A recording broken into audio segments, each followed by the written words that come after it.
श्रील प्रभुपाद की जय, गुरु गौरांग की जय। तो कल के सत्र में हमने सुना था श्रील प्रभुपाद जी को प्रश्न पूछा गया कि हम कृष्ण भावना अमृत में प्रगति कैसे करें, हमारी कृष्ण भावना में उन्नति कैसे तेजी से आगे बढ़े। प्रभुपाद जी उत्तर देते हैं, आप कोई भी सेवा करो, नाम जप करो, ऐसा सोच के करो कि ये मेरे जीवन का आखिरी दिन है, मेरी मृत्यु बिल्कुल निकट है, 1 मिनट में मेरी मृत्यु होने वाली है। इस प्रकार का चिंतन करते हुए नाम जप करो, सेवा करो, तो आपका मन पूरी तरह से कृष्ण पर एकाग्र हो जाएगा। यही मानसिकता हमारी साधना को आगे बढ़ा सकती है। आगे प्रभुपाद जी कहते हैं, अगर किसी को काम वासना से पीड़ित है तो वह व्यक्ति जोर से हरे कृष्ण महामंत्र का जप करे और अधिक जप करे। और संकीर्तन जब भक्त करते हैं, जिन भक्तों की साधना पक्की होती है, तो वह बाहर के लोगों के विचारों से दूषित नहीं होते, उनको संक्रमण नहीं लगता, बल्कि भक्तों के शुद्ध विचार उन लोगों के हृदय में प्रवेश करते हैं और ऐसे लोग उन विचारों को लेकर भक्त बन जाते हैं। और श्रील प्रभुपाद जी समझाते हैं कि मेरी पुस्तकों को पढ़ो, क्यों? क्योंकि वह पुस्तकें मैं स्वयं पढ़ता हूँ, मुझे पढ़ने में बहुत आनंद आता है। कृष्ण रोज मेरे पास आकर मुझे वह अपने बारे में बताते हैं और उसको मैं लिखता हूँ, इसलिए कुछ ना कुछ नया सीखने को मुझे मिलता है अपनी पुस्तकें पढ़ने पर। तो ये हम सीख सकते हैं प्रभुपाद जी के जीवन से। अब श्रील प्रभुपाद की करुणा। भक्तदास 1972 की बात है, सैन फ्रांसिस्को में एक भक्त थे, देवऋषि। वे बैक टू गॉड हेड पत्रिका के बहुत कुशल वितरक के रूप में प्रसिद्ध हो गए थे, लेकिन किसी कारणवश उनका पतन हो गया और वहां के मंदिर अध्यक्ष ने उन्हें मंदिर से निकाल दिया। उस मंदिर अध्यक्ष ने मुझे फोन करके कहा, देवऋषि को मत आने देना, उसका पतन हो गया है। कुछ समय बाद देवऋषि सैन डिएगो मंदिर आ पहुंचे। मेरे लिए किसी को मंदिर से बाहर रखना हमेशा कठिन था। संयोग से उन दिनों श्रील प्रभुपाद वही थे। देवऋषि मंदिर के सामने के लॉन पर बैठ गए थे, भीतर आने की इच्छा रखते हुए। मैंने कहा, तुम भीतर क्यों नहीं आते और श्रील प्रभुपाद से मिलते? वे भीतर आए और प्रभुपाद को सारी बात बताई कि क्या हुआ और कैसे अब उन्हें किसी भी मंदिर में स्वागत नहीं मिल रहा है। प्रभुपाद ने बस इतना कहा, तुम आओ और मेरे साथ यात्रा करो। यही थी प्रभुपाद की करुणा। जब सभी ने देवऋषि को अस्वीकार कर दिया, तब प्रभुपाद ने कहा, मैं तुम्हें चाहता हूं, मेरे साथ चलो। प्रभुपाद ने किसी को भी कभी नहीं ठुकराया। कोई भक्त अकस्मात पतन हो जाता है, आश्रम बदल लेता है, विवाह कर लेता है, उसको पतन नहीं कहते, पतन कहते हैं भक्तों के संग से दूर जाना।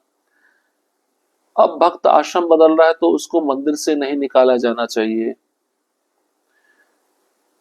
मंदिर के अध्यक्ष उन्होंने देवऋषि को निकाल दिया और उन्होंने अन्य मंदिरों में भी सूचना दी कि इनको मंदिर में आने मत देना, इनका पतन हो गया है।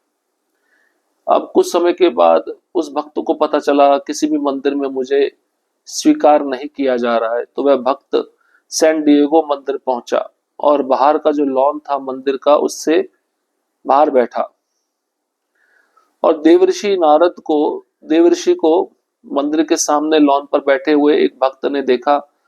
उस भक्त ने देवऋषि को कहा कि आप अंदर क्यों नहीं आते। अकस्मात से उसी मंदिर में श्रील प्रभुपाद जी उस समय वहां पे थे, तो देवऋषि अंदर आए, प्रभुपाद के साथ मिले, उन्होंने सारी बात प्रभुपाद जी को बताई कि अब उनको किसी भी मंदिर में स्वीकार नहीं किया जा रहा है, स्वागत नहीं मिल पा रहा है। प्रभुपाद ने बस इतना कहा, तुम मेरे साथ यात्रा करो, तुम्हें कोई मंदिर स्वीकार नहीं कर रहा, मैं तुमको स्वीकार करूंगा। ये प्रभुपाद की करुणा थी। उन्होंने देवऋषि को अस्वीकार नहीं किया और प्रभुपाद जी ने कहा, मैं तुम्हें चाहता हूं, तुम मेरे साथ चलो। प्रभुपाद कभी भी किसी को ठुकराते नहीं थे। ये शुद्ध भक्त का लक्षण होता है, चाहे भक्त कैसा भी हो, उससे गलती हो जाती है, उस गलती को सुधारते हुए उसको आगे बढ़ने के लिए प्रोत्साहन देना, ये शुद्ध भक्त का लक्षण है। तुम मेरे सिर पर भी पैर रख सकती हो। जदुरानी, एक बहुत छोटी सी 2 इंच बाई 3 इंच की धुंधली तस्वीर के आधार पर मैं भगवान नरसिंह देव की पेंटिंग बना रही थी। उस चित्र में नीचे एक भारतीय कालीन दिख रही थी जिस पर भगवान नरसिंह देव और अनंत शेष विराजमान थे। मुझे वैसी भारतीय कालीन का संदर्भ चाहिए था।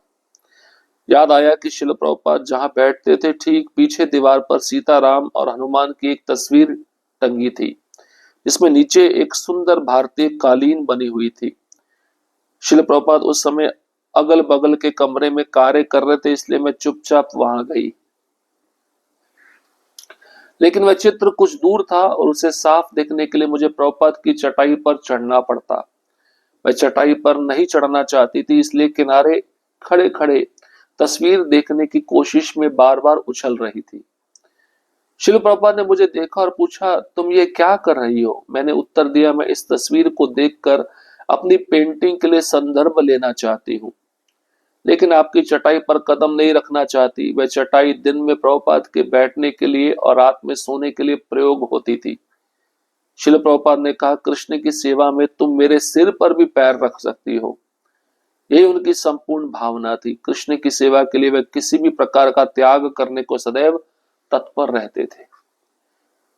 तो देखिए, जदुरानी माता जी अपना अनुभव बता रही हैं। बहुत सुंदर पेंटिंग बनाती थी प्रभुपाद जी के समय, और इनको एक पेंटिंग बनानी थी, तो उस पेंटिंग का थोड़ा सा क्लू, थोड़ा हिंट चाहिए था किसी और पेंटिंग से, और वो पेंटिंग प्रभुपाद जी के व्यास आसन के पीछे थी। अब उस पेंटिंग को देखने के लिए वह प्रभुपाद जी की चटाई पे पैर रख नहीं सकती थी, जिस चटाई पर प्रभुपाद जी बैठते थे और सोते थे। अब उसी चटाई से पीछे होकर वह उछल उछल कर व्यासासन के पीछे जो पेंटिंग थी उसको देख रही थी। प्रभुपाद जी वहीं से जा रहे थे। पापा ने पूछा, क्या बात है? तो जदुरानी माता जी बोली, उस पेंटिंग को मुझे देखना है जिससे मैं नरसिंह भगवान का पेंटिंग अच्छे से बना सकूं। थोड़ा हिंट मुझे मिल जाएगा, थोड़ा आइडिया आ जाएगा। तो उसके लिए मुझे चढ़ने में दिक्कत हो रही है, क्योंकि आपकी जो चटाई है दिन में जिसमें आप बैठते हो, रात में सोते हो, उसमें मैं पाँव नहीं रख सकती। गुरु का कोई भी वस्तु हो, शिष्य को उसको पाँव नहीं लगाना चाहिए। तो पापा जी इतना सुनते ही बोले कि कृष्ण की सेवा के लिए तुम मेरे सिर पे भी पाँव रख सकती हो, वो चटाई की क्या बात है? ये प्रभुपाद जी की भावना थी। कृष्ण की सेवा के लिए प्रभुपाद जी अपने को पूरी तरह से वितरित कर देते थे, बेच देते थे। तुम कृष्ण की सेवा के लिए मेरी किसी वस्तु पे पांव रख सकती हो, तुम मेरे सिर पे पांव रख सकती हो, ये प्रभुपाद जी का भाव था। तो कृष्ण की सेवा करने के लिए प्रभुपाद जी किसी भी प्रकार का त्याग करने को सदैव तैयार रहते थे। कृष्ण को कैसे प्रसन्न किया जाए? कई अतिथि, पत्रकार, विद्वान और भिन्न भिन्न प्रकार के लोग सभा में उपस्थित थे। श्रील प्रभुपाद ने वहां अपने को ईश्वर का कुत्ता कहते हुए एक उदाहरण सुनाया। उन्होंने कहा, यदि आप इस संसार में किसी बहुत बड़े व्यक्ति को प्रसन्न करना चाहें तो न केवल मिलना कठिन होता है, वरन उन्हें प्रसन्न करना तो और भी कठिन होता है। लेकिन यदि आप उस व्यक्ति के कुत्ते को बस 2 पैसे की टॉफी भी दे दे तो वह व्यक्ति सहज ही प्रसन्न हो जाता है। इसी प्रकार मैं भगवान का कुत्ता हूं। कृष्ण को प्रसन्न करना कठिन है, लेकिन मुझे प्रसन्न करना सरल है। बस हरे कृष्ण का जप करो। श्री प्रभुपाद जी अपने उदाहरण से ही समझा रहे हैं, मैं कृष्ण का कुत्ता हूं, मेरे को कैसे प्रसन्न किया जा सकता है? हरे कृष्ण मंत्र का जप करके। अगर आप हरे कृष्ण मंत्र का जप करोगे, मैं प्रसन्न हो गया तो कृष्ण प्रसन्न हो जाएंगे। तो प्रभुपाद जी उदाहरण देके समझा रहे हैं। संसार में किसी बहुत बड़े व्यक्ति को अगर आप प्रसन्न करना चाहते हो तो उससे मिलना बड़ा कठिन होता है, प्रसन्न करना तो और भी कठिन होता होगा। लेकिन यदि आप उसी धनवान व्यक्ति के कुत्ते को 2 पैसे की टॉफी भी दे दे तो वह व्यक्ति सहज ही प्रसन्न हो जाएगा, क्योंकि उसका कुत्ता प्रसन्न हो गया। तो पापा जी कहते हैं, मैं कृष्ण का कुत्ता हूं, और जब आप जो मैं चाहता हूं वो आप करोगे, मैं प्रसन्न हो जाऊंगा वो कार्य देखकर, तो कृष्ण प्रसन्न हो जाएंगे। तो मैं प्रसन्न किस प्रकार से होता हूं? जब आप हरे कृष्ण मंत्र का ध्यान पूर्वक जप करते हो। तो मुझे प्रसन्न करना बहुत आसान है, बहुत सरल है। बस हरे कृष्ण का जप करो और मैं प्रसन्न हो जाऊंगा। मेरे प्रसन्न होने से कृष्ण प्रसन्न हो जाएंगे। तुम तो बस एक छोटा चोर हो। ये बहुत सुंदर कथा है, इसको सुनिए। दयानंद ने बताया कि एक बार डलास में प्रभुपाद सुबह की सैर कर रहे थे। किसी ने उन्हें बताया कि नदी के पार अमेरिका के सबसे अमीर व्यक्तियों में से एक H.L. हंट रहते हैं। प्रभुपाद ने पूछा, अगर तुम उन्हें देखो तो क्या कहोगे? किसी ने उत्तर दिया, हम कहेंगे कि हम यहाँ एक विद्यालय चला रहे हैं और अच्छे नागरिक बना रहे हैं। शिल प्रभुपाद ने कहा, नहीं, उनसे कहो कि वे चोर हैं, वे कृष्ण से चुरा रहे हैं। ये बात दयानंद के मन में बस गई। बाद में 1976 की शुरुआत में जब वे मायापुर में प्रभुपाद के सचिव थे, एक दिन छत पर टहलते हुए जयपताका स्वामी एक लाइफ मेंबर उद्योगपति को लेकर आए। उन्होंने प्रभुपाद से उनका परिचय कराया। प्रभुपाद ने पूछा, तुम क्या करते हो? उन्होंने कहा, मैं कांच बनाता हूं, मेरी फैक्ट्री है कांच की। प्रभुपाद ने पूछा, कांच कैसे बनाते हो? उन्होंने बताया, सिलिका से, जो रेत में होता है। प्रभुपाद बोले, तो रेत किसकी है? उस व्यक्ति ने श्रद्धा से उत्तर दिया, भगवान की। तब प्रभुपाद ने मुस्कुराते हुए कहा, तो फिर तुम भगवान से चुरा रहे हो। सभी भक्त हंस पड़े और वह सज्जन भी मुस्कुराए। कुछ समय बाद उन्होंने कहा, स्वामी जी, मैं दान भी करता हूं। तब प्रभुपाद बोले, अच्छा, तो तुम बस एक छोटा चोर हो। यह सब उन्होंने इतनी करुणा और विनोद पूर्वक कहा कि सामने वाला अपमानित नहीं हुआ, बल्कि हंसता रहा। यही थी प्रभुपाद की अनूठी शैली, कटु सत्य को भी कोमलता से कहने की कला। तो प्रभुपाद जी कहते हैं कि डलास में एक बहुत बड़ा अमीर व्यक्ति रहता था जिसका नाम था H.L. हंट। तो प्रभुपाद ने एक शिष्य को कहा कि अगर तुम उस व्यक्ति को मिलोगे तो क्या कहोगे? तो उस शिष्य ने उत्तर दिया, मैं कहूंगा कि हम एक विद्यालय यहाँ पे चला रहे हैं, उस विद्यालय के द्वारा हम अच्छे नागरिक बना सके। प्रभुपाद ने कहा, नहीं, उनसे कहो कि वह चोर है, क्योंकि वह अमीर कैसे बना? कोई ना किसी ना किसी वस्तु का व्यापार करता होगा ना, और वह वस्तु कहां से आ रही है? कृष्ण से आ रही है, तो वह चोर है, क्योंकि वह कृष्ण की वस्तु को चुरा रहा है। तो दयानंद प्रभु के मन में बात बैठ गई और उन्होंने उस व्यक्ति को जाके बात बोली होगी। अब 1976 की शुरुआत में जयपताका महाराज एक लाइफ मेंबर बनाए, जो बड़ा उद्योगपति था, जिसकी कांच की फैक्ट्री थी, उसको प्रभुपाद से मिलवाने के लिए वे लेकर आए। तो प्रभुपाद ने उस व्यक्ति को पूछा, तुम क्या करते हो? उसने कहा, मैं कांच की फैक्ट्री में कांच बनाता हूं। तो प्रभुपाद ने पूछा, कांच कैसे बनाते हो? उन्होंने बताया, सिलिका से, जो रेत में होता है। और प्रभुपाद ने पूछा, फिर रेत किसकी है, मिट्टी किसकी है? उस व्यक्ति ने श्रद्धा से उत्तर दिया, भगवान की है। तो प्रभुपाद ने मुस्कुराते हुए कहा, तो फिर तुम भगवान से चुरा रहे हो, मतलब तुम छोटे चोर हो। सभी भक्त हंस पड़े। तो उस व्यक्ति ने मुस्कुराते हुए कहा, स्वामी जी, मैं कृष्ण के लिए दान भी तो दे रहा हूं। तो प्रभुपाद जी बोले, हाँ, अच्छा, तो तुम बस एक छोटे चोर हो, बड़े चोर हो जाते अगर तुम दान नहीं देते। तो प्रभुपाद जी इतनी करुणा और विनोद पूर्वक इस बात को कहे थे कि सामने वाला अपने को अपमानित नहीं समझा। उसने ऐसा नहीं समझा कि मैं चोर हूं, स्वामी जी मेरे को चोर कह रहे तो मैं चोर बन गया। नहीं नहीं, बल्कि वह व्यक्ति हंसता रहा, क्योंकि प्रभुपाद जी का बोलने का शैली अद्भुत था, करुणा से भरा हुआ था। किसी को अपमानित करने के लिए प्रभुपाद जी नहीं बोलते थे। यही प्रभुपाद जी की अनूठी शैली थी प्रचार करने की। कड़वे से कड़वे सच को भी कोमलता से कहने की कला वे जानते थे।